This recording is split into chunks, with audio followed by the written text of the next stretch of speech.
So we left off with Sookie about to be drowned by Lafayette, who is possessed by the spirit of her father. Well, Bill led Ben. Is that his name, Ben? I don't know. He let Homeboy go and go save Sookie because it was daytime. So of course, he couldn't. Bill couldn't do anything about it.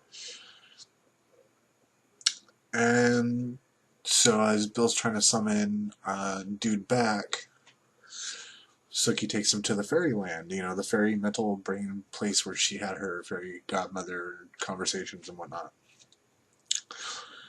Well, long story short, they end up doing their thing eventually, bone in, and then at the end of the episode's weird light, it's like, whoa, as they're doing their little sex thing.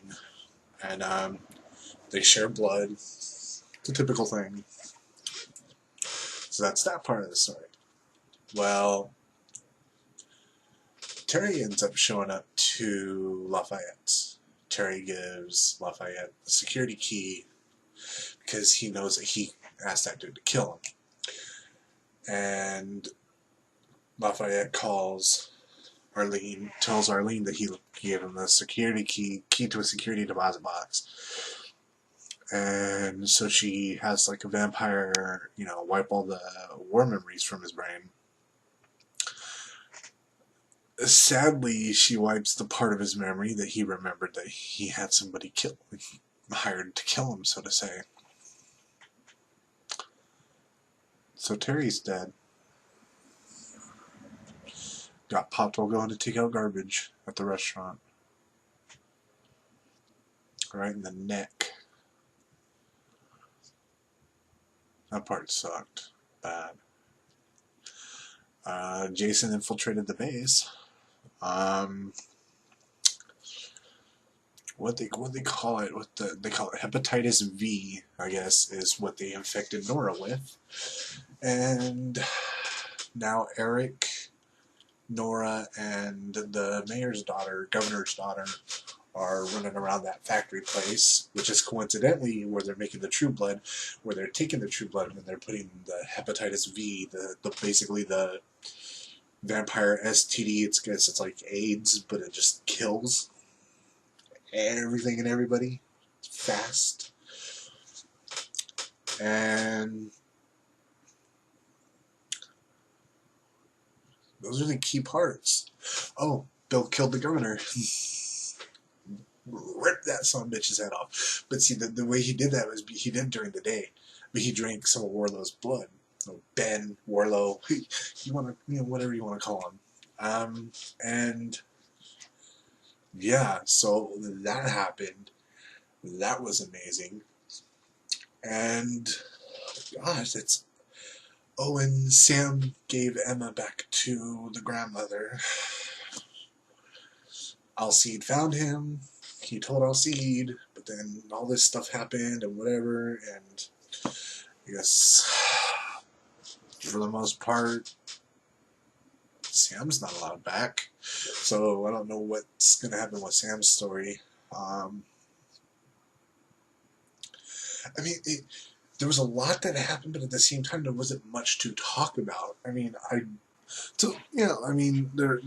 wasn't really much to talk about. It's still curious what direction this story is going to go, but they just took out Terry, they just took out the governor,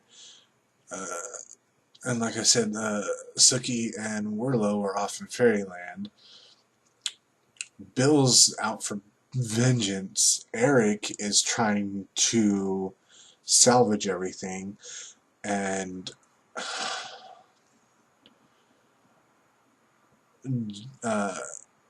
Jason's just trying to save Jessica, and everyone else is just trying to go about their lives, and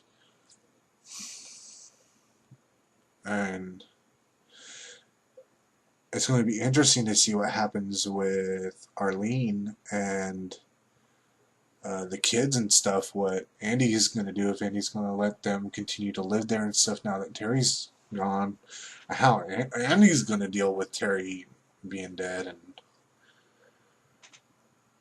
You know what? It is going to be interesting how that's going to play out. It's going to be... It's going to be interesting to see what happens with the death of the governor. Like, what's going to happen with that? Like, how all that's going to go down. If... Gosh, I have no words after seeing all that. Like, it still hasn't, like, fully even hit me that Terry's gone. I mean, Terry was one of my favorite characters. One of them. Terry, Lafayette, Alcide, he's a fucking dick now. I liked Eric, even though Eric has his... but I do like him because when he has a principle, he stands by it. You know, he's not completely shallow and heartless. And like when he got hit with Suki's light and stuff, and like, was it Suki's light? Crap, I can't remember. Oh no, it was that one chick, I think. Got so many things that happened in the show. But when Eric had his memory wiped, he couldn't remember who he was and stuff like that, and Suki basically took care of him and stuff like that. That's, to me, it was like when I really opened up to Eric's character, you know? Saw that he could be good, and then when his memory came back, he didn't go back to being that, Viking a-hole. He learned, I guess, from the kind-heartedness of Suki and everything. So seeing his character development with that made me grow to like him. But that's all I got this week. I mean, it really... It is a shame because there's things that happen, but at the same time, not a whole lot happened. I mean, there were long scenes. Like, it wasn't like this happens, then it jumps to this, then it jumps to that. Like, it wasn't so much like that in this episode. They actually focused on one scene for a long period of time before going to the next scene and the next part of the storyline and stuff. So there's a lot of detail, but not really much story progression, I guess you could say.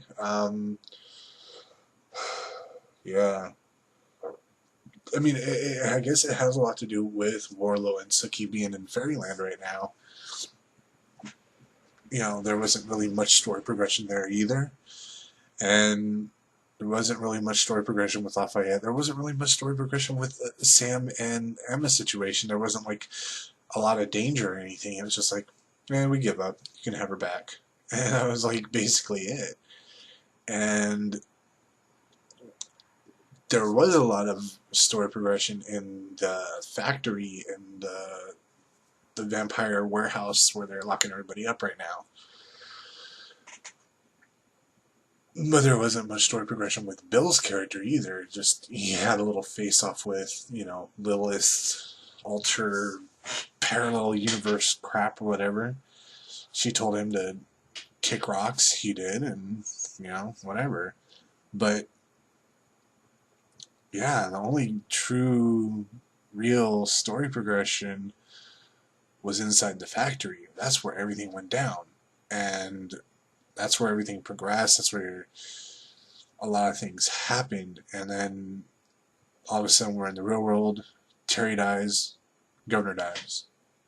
Like, wow, okay. So that's it for this week's episode. What a cluster hell this is. We'll see you guys next week. Hopefully it'll be on time. If not, I don't know, because I'm going to be on vacation. I'm going to be at my pops. So, peace.